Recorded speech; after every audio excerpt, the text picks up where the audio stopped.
پورے واقعے کا ریکارڈ نہیں ہے، اور جو صحیح ریکارڈ ہمارے سامنے اس ریکارڈ میں یزید یا حکومت کا کوئی ہاتھ نہیں دکھتا ہے، اور جو صحابہ کرام کے کمنٹ ہے وہ یہ بتاتے ہیں کہ اس میں عراقیوں کا ہاتھ ہے، کوفیوں کا ہاتھ ہے، ان لوگوں کے نے ایسا کچھ کیا ہے۔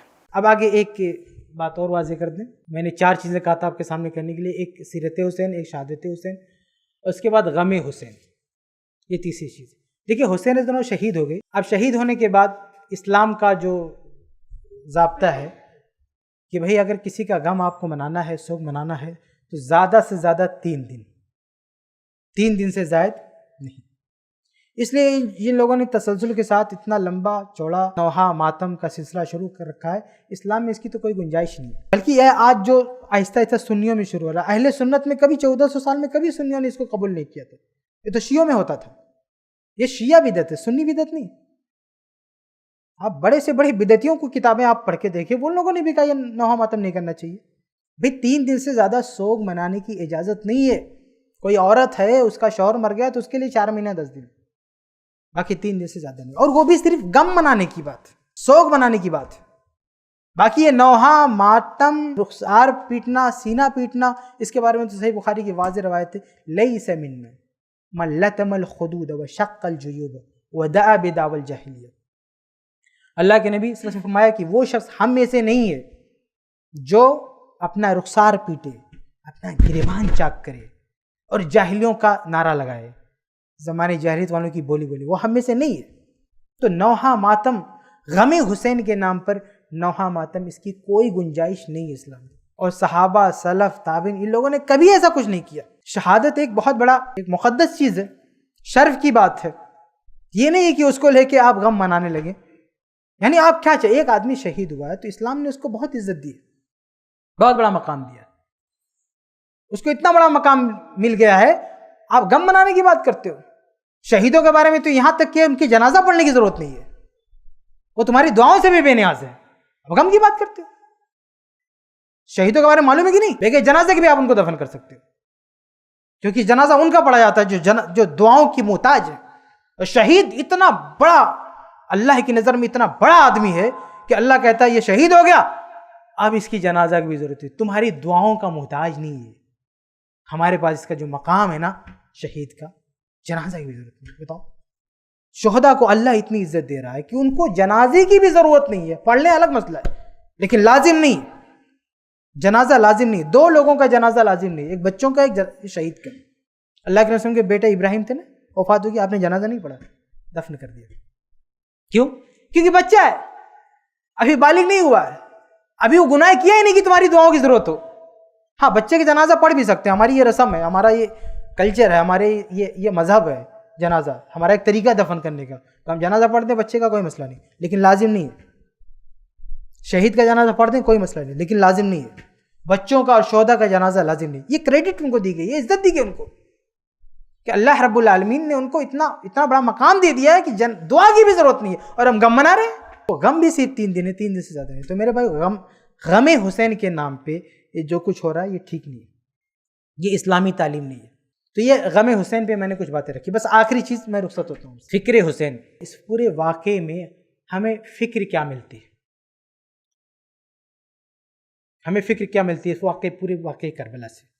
تو جو لوگ یہ مانتے ہیں کہ حسین رضی اللہ عنہ ظالم بادشاہ کے خلاف کھڑے ہوئے، نکلے، تختہ پلٹنے کی کوشش کی، اکیلے تھے، کسی کا ساتھ نہیں تھا لیکن ڈرے نہیں، تو فکر حسینی یہ کہتی ہے کہ آپ حق پر ہیں تو آپ ڈٹ جائیں، آپ مقابلہ کریں کسی کے ساتھ۔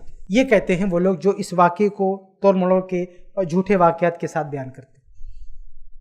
لیکن میرے بھائی، یہ جس کو یہ لوگ فکر حسینی کہتے ہیں، وہ اصل میں اس پورے واقعے میں کہیں ہے ہی نہیں۔ یعنی حکومت سے ٹکرانا، تختہ الٹنے کی بات کرنا، یہ حسین رضی اللہ عنہ کی فکر میں ہے ہی نہیں۔ آپ دیکھیے وہاں پہ جو صحیح روایت ہے کہ جب دمشق میں جا رہے تھے، آخری موڑ پہ انہوں نے کہا میں یزید سے ملنے کے لیے تیار ہوں۔ بھائی اس میں تختہ پلٹنے کی کیا بات ہے؟ فکر حسینی تو یہ ہے کہ آپ جو ہے کوئی باغیانہ رجحان نہ رکھیں اپنے اندر، بغاوت والی سوچ نہ رکھیں اپنے پاس، جماعت کے ساتھ رہنا چاہیے، اختلاف نہیں کرنا چاہیے۔ یہ فکر حسینی ہے کہ حسین رضی اللہ عنہ نے تو اختلاف کو روکنے کی کوشش کی اور یزید کے ہاتھ میں ہاتھ رکھنے کی بات کی انہوں نے۔ تو یہ فکر حسینی نہیں ہے کہ آپ لوگوں کو باغی بنائیں، ان کے اندر باغیانہ سوچ رکھیں، بلکہ فکر حسینی یہ ہے آپ جماعت کے ساتھ رہیں. اور یہ فکر حسینی نہیں، فکر حسنی بھی ہے. حسن رضی اللہ تعالیٰ عنہ نے بھی اسی بات کو ترجیح دی کہ امت میں اختلاف نہ ہو. ہم گرچہ افضل ہیں لیکن اگر کوئی دوسرا حکومت چلا رہا ہے وہ چلا سکتا ہے تو چلانے دو اس کو، ہمیں کوئی پرابلم نہیں ہے. تو حسن رضی اللہ تعالیٰ عنہ نے تو اپنی خلافت دے دی نا امیر معاویہ کو، صلح کر لیا. اور اللہ کے نبی نے بخاری کے حدیث میں تعریف بھی کی کہ میرا یہ بیٹا صلح. یہ فکر حسنی. اچھا یہ فکر حسینی بار بار کہتے، میری سمجھ میں آتی فکر حسنی کی بات کیوں نہیں کرتے؟ صرف حسینی فکر ہے، فکر حسنی کچھ بھی نہیں ہے. حسن رضی اللہ نے کوئی کارنامہ انجام نہیں دیا. حسین رضی اللہ کے پاس تو حکومت نہیں تھی، خلافت نہیں تھی. حسن رضی اللہ کے پاس تو ہاتھ میں خلافت تھی، ہاتھ میں حکومت تھی، فوج تھی، ایک لشکر تھا. چاہتے تو کچھ بھی کر سکتے تھے، کوئی بھی اقدام کر سکتے تھے، لیکن کیا نہیں کیا. کیا کیا؟ صلح کی. یہ فکر حسنی ہے. یہ فکر حسینی والے فکر حسنی پر کب بات کریں گے؟ ان کی پوری سیرت میں ایک میسج، ایک فکر ہے آپ کے لیے کہ آپ صلح پسند، امن پسند بنے، صلح پسند بنے آپ. اور یہی فکر حسین رضی اللہ کی سیرت میں بھی ہے، سچی سیرت میں. یہ جھوٹی سیرت ہے، یہ جھوٹی کہانیاں ہیں جس میں باغیانہ باتیں ہیں کہ بغاوت کرنا چاہیے، تختہ الٹنا چاہیے، یہ سب جھوٹی باتیں. سچائی ہے کہ حسن حسین دونوں کی فکر ایک ہی ہے. جو فکر حسنی ہے وہی فکر حسینی ہے کہ جماعت کے ساتھ رہنا چاہیے، فتنہ فساد نہیں کرنا چاہیے.